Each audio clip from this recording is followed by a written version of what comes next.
Hello and welcome. Thank you for joining me today. I trust that you are well.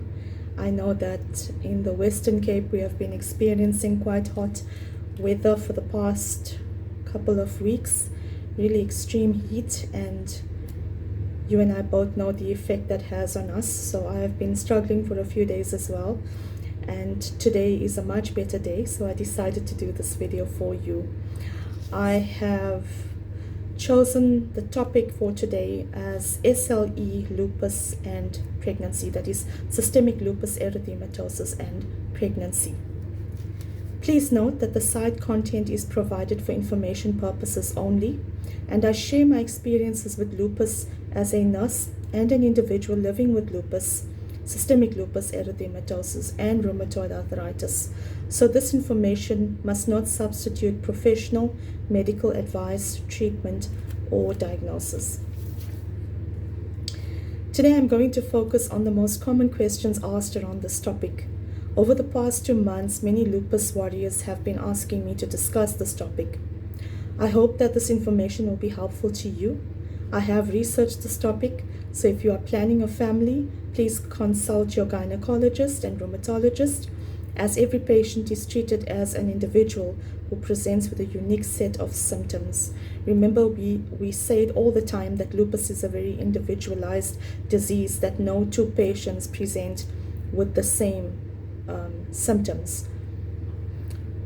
Firstly, what is lupus? What is systemic lupus erythematosus? For those of you who are joining us for the first time, systemic lupus erythematosus, lupus, is a chronic autoimmune disease, inflammatory in nature.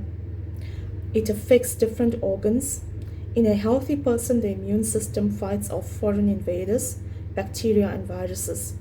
In a lupus patient, the immune system attacks its own tissues, affecting the joints, skin, kidneys, blood cells, brain, heart, and lungs. More common in women of childbearing age, it affects women, men, and children. So the first question I was asked was, can women who have SLE become pregnant? Yes. Previously, decades ago, women were encouraged not to get pregnant, but with medical advancements, women with SLE can bear children, but the pregnancy will be considered high risk due to the complications of systemic lupus erythematosus, because this is the type of lupus that affects organs and tissues, like I said.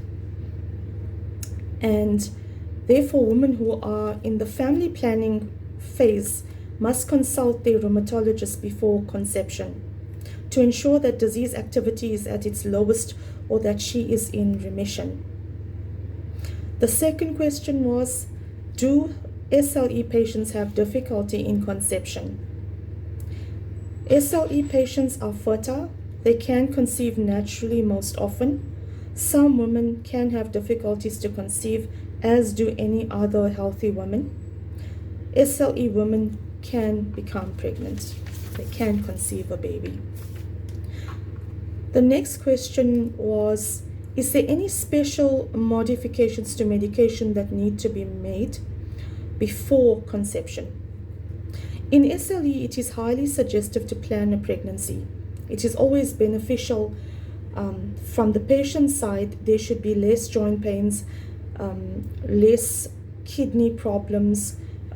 If you do have kidney issues, they should be under control, be under the least amount of medication, because the symptoms are under control. Before conception, the rheumatologist will possibly change your medication to that which is safe to take before conception and during the pregnancy. So in this instance, when the SLE is under control and the drugs are conducive to conception, then SLE women can go ahead and conceive. Especially when stress levels are at its lowest, as stress is the biggest contributing factor that enhances disease activity in lupus patients. The next question I was asked was, what type of common blood tests must be done? The most common blood test is the antiphospholipid antibody syndrome. If it is positive, you will need more precautions. Basically, this is the test that is done to see if you are prone to blood clots. Why is SLE a SLE woman's pregnancy considered to be high risk? SLE is considered a high risk pregnancy because of complications that it can be associated with. What is commonly seen is the flare. This can predominantly occur in the first or second trimester, which can lead to early miscarriages or mid-trimester losses. Toward the third trimester, it can lead to babies being born very small. SLE women who have had lupus nephritis previously can present with preeclampsia, which is an elevated blood pressure in pregnancy associated with protein in the urine. Here it becomes a bit difficult to differentiate between the lupus nephritis and the preeclampsia. There are some women with SLE that have recurrent miscarriages due to the antiphospholipid antibody syndrome. This causes blood clots and results in miscarriages. And again, this does not occur in all SLE patients. The next question is, do SLE women require frequent antenatal visits? SLE patients are individualized, as we often say, and as we've said before. There are no specific number of visits that are planned. This will depend solely on each woman and their individual disease status. The changes that are brought about by the pregnancy, if she is developing complications along the way when she needs to be seen or consulted more often than usual, to assess disease progression, additional bloods and scans need to be done. The next question is, are repeated miscarriages common in SLE women and why? When an SLE woman has complications like antiphospholipid syndrome, there is high chances of clot formation, and the placenta is not an exception. So this clot formation leads to recurrent miscarriages in her, which is predominantly in the first trimester, less than 10 weeks. What are the contraindications for conception in SLE women? Usually doctors advise women not to conceive when she has a severe lupus nephritis, if her kidneys are damaged and she has chronic kidney disease. Here, women are advised not to conceive as this is a very high-risk pregnancy.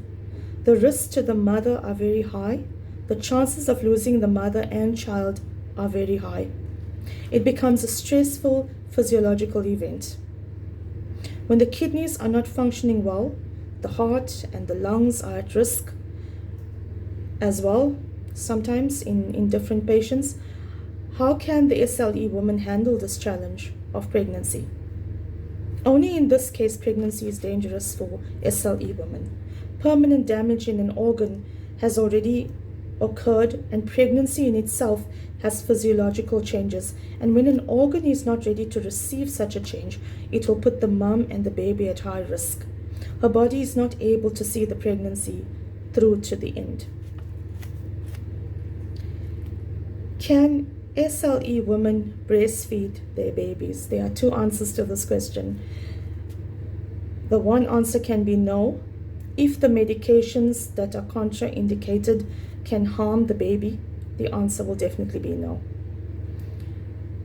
The answer can also be a yes. If the medications are safe, then definitely the SLE woman can breastfeed her baby.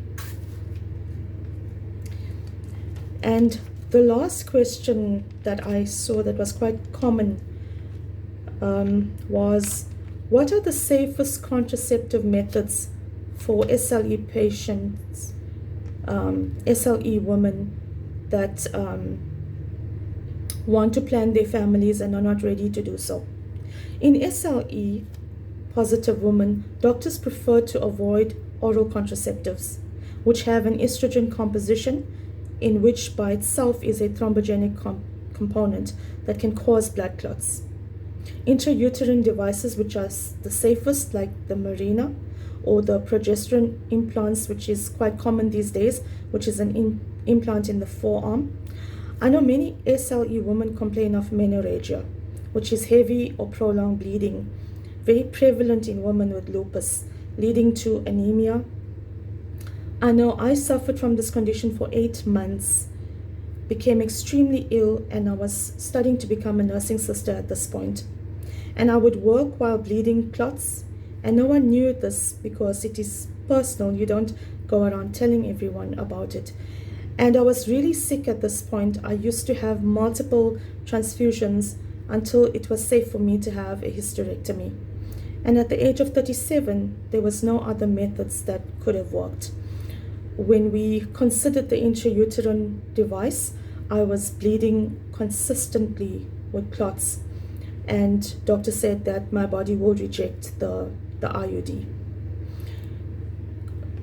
Drugs like cyclopentone worked maybe for a day or two, and thereafter I would start to bleed again. So the last option for me was to have a hysterectomy. I hope that the segment was informative and you are able to use it as a guideline. And remember, if you're planning a family, please consult your gynecologist and your rheumatologist, and I wish you the very best. Please remember to subscribe, like, and comment. If you want to order my book, The Show Must Go On, you may visit my new website, which is www.lupusimpactfoundation.com. Remember to follow us on Facebook, on our Facebook page, on TikTok, Instagram, LinkedIn, and my website as well. You may also comment and let me know if there are any specific topics you would like me to discuss with you going forward. This article will also feature on the Kuru Women's Magazine as well. Until next time, guys, remember to keep the faith. Take it one day at a time. Love you guys. Bye.